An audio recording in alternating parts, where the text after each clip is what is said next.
eastern and southern Kentucky. This is WYMT Mountain News at 11. Good evening, I'm Connor James. Thank you for joining us. We want to begin tonight in Pike County. Tensions are running high in the Kemper community. That's where more than 50 miners who work for Quest Energy wait to see if they receive money that they are owed. Today, some of those miners started to see some of the money back in their bank accounts, but not all of it. WYMT's Emily Bennett spoke to the miners who are adamant they need all the money they worked for before they leave the tracks. Exhaustion is sweeping over these Quest Energy miners, but their message stands strong. Pay us our other week and we'll leave. Until you pay us, we ain't going nowhere. Tuesday, they were told that their money was in their accounts, but all they saw was a pay stub promising money. I make $18.50. You know, that's decent money. I mean, that's good money. Throughout the day, some of the miners started to see money appear in their accounts. A few minutes later, mine hit. Mine come on my card. It was in there. It wasn't 3 weeks worth, it was 2 weeks worth. But that wasn't the case for all the miners. Other minutes here has not been paid a dime. Tensions between the miners and management is high. And he'll pay us our other week and put it in writing that we got a job and we ain't gonna be treated no different way than what we've been treated. We'll leave. Until then, we're here. They say they do not believe they will ever work for Quest Energy again, so they will stay until the debt is paid. They still owe me a week because, like I said, I know I ain't got a job to go back to, and I loved working up there. Tired of empty promises. It's all they do is hopes and dreams and everything else is tell you what they want you to hear to get you to go underground and mine coal for them. Standing united until all is paid. In Pike County, Emily Bennett, WYMT Mountain News.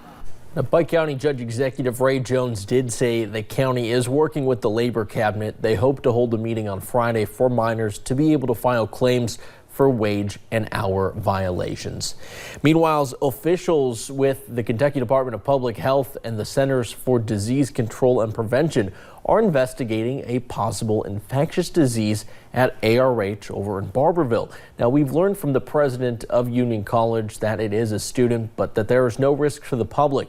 We do not know who the student is, but officials say rumors circulating social media are false. It's awful. We have kinfolk that work over there. I hope to God that none of us or none of our family catches it while it's there, or anybody in our community. Now, ARH officials tell us they do expect to release more information on this tomorrow. Currently, the hospital is open for all business. By now, you may have heard that the flu is widespread in the Commonwealth. The flu season is on track. This flu season, is on track to be one of the worst in recent history, and it just keeps getting worse here in Kentucky. Now, schools are ramping up hygiene efforts to help students stay healthy. Staff at Stinnett Elementary are going the extra mile to not only disinfect before and after school, but also during. We want our kids in the building a lot because that's how the kids get their education, was in the building. But, when you have the amount of sickness, you've got to take the precautions and keep the place clean. And while most believe you are not contagious until after symptoms show, you actually are contagious 48 hours before they begin. So remember to wash your hands and stay home if you're ill.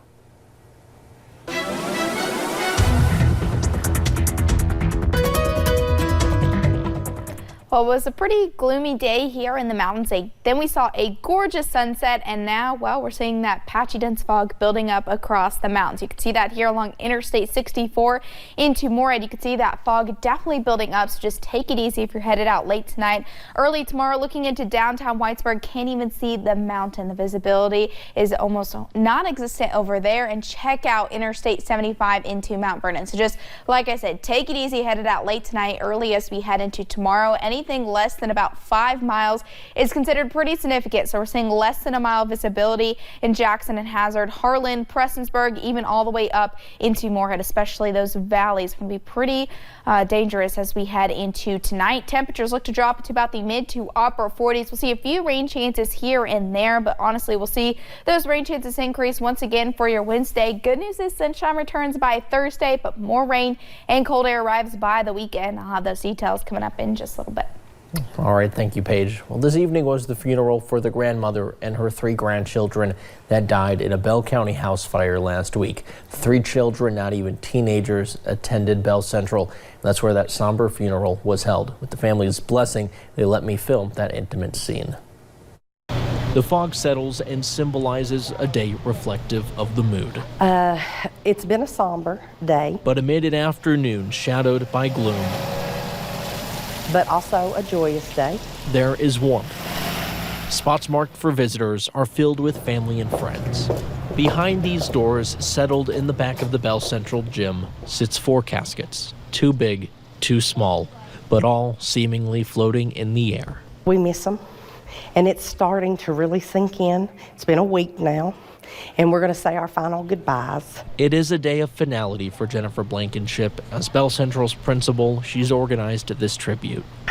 We choose to focus on the life that they lived and how wonderful they were here at school. The Posies, 12-year-old Sierra, 11-year-old Cynthia, 8-year-old Sean, and their grandmother, 59-year-old Beulah Mullins, are all wished a final but affectionate farewell. You'll notice the flowers are all bright, beautiful colors because they were brightness in this dark world. Sean's gloves, a finger painting, and other reminders from the school are part of that goodbye.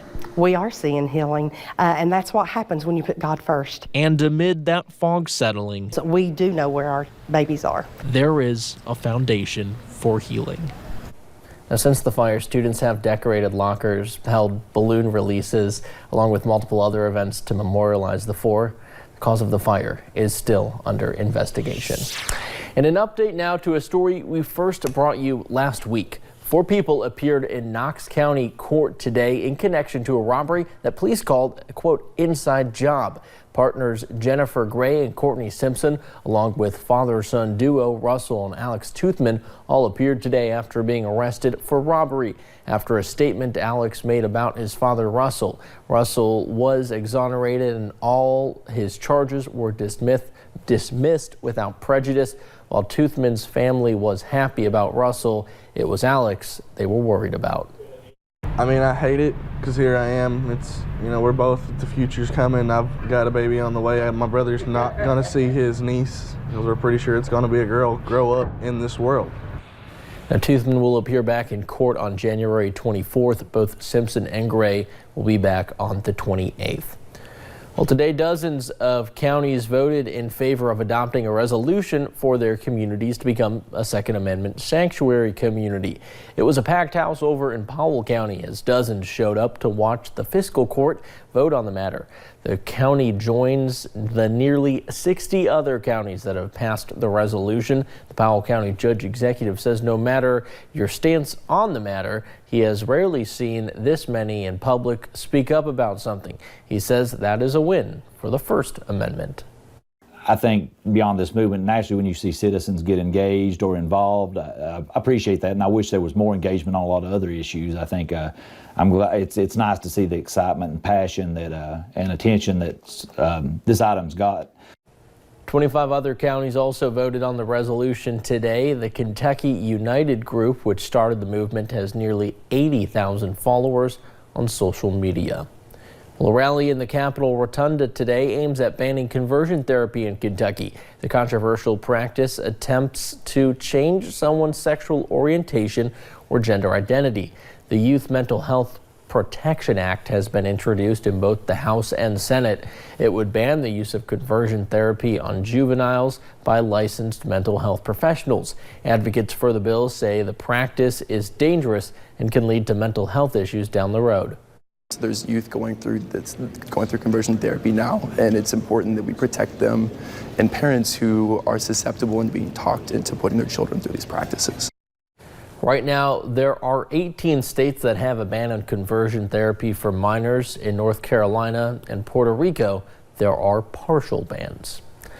Well, Kentucky Governor Andy Beshear called on lawmakers to put off differences, work together, and pass laws dealing with health care, criminal justice reform, and education. Beshear spoke to his joint General Assembly since being sworn in as governor last month. New at 11, WYMT's Phil Pendleton has more on what the governor said and reaction from legislative leaders. Governor Andy Beshear was welcomed into chambers where lawmakers will consider hundreds of pieces of legislation this year.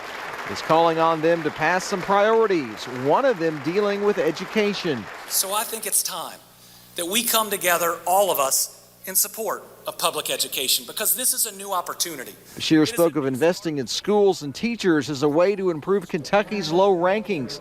He said there needs to be criminal justice reform to reduce the size of the prison population while also lowering crime rates. It must provide meaningful treatment and recovery services for addiction. It must consolidate and not expand our state prison institutions. The governor continues to ask for a spirit of unity and civility while they take numerous responsibilities. It means that we must turn the lost and the lonely and the left behind into the found, the friended, and a meaningful part of Team Kentucky. Legislative leaders say that the speech was very pleasant. They said that it was high on pleasantries and also high on priorities. They question where is the money going to come from to pay for the laundry list of things the governor asked for. Look, Lawrence, the only thing he didn't propose was puppies. One thing lawmakers and the governor may agree on is a way that could bring in some additional revenue. Representative Adam Koenig has filed a sports betting bill. I fully support it, and we should pass it. It's not one of my priorities.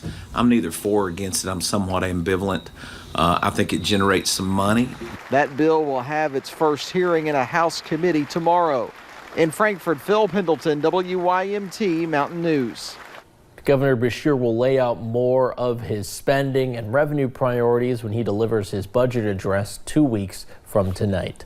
Well, an Eastern Kentucky lawmaker is proposing a bill that would forgive student loan debt for STEM teachers. It would apply to teachers in federally designated promise areas. State Representative Derek Lewis, who proposed the bill, says this is a step towards ending Kentucky's teacher shortage and bringing educators to Eastern Kentucky.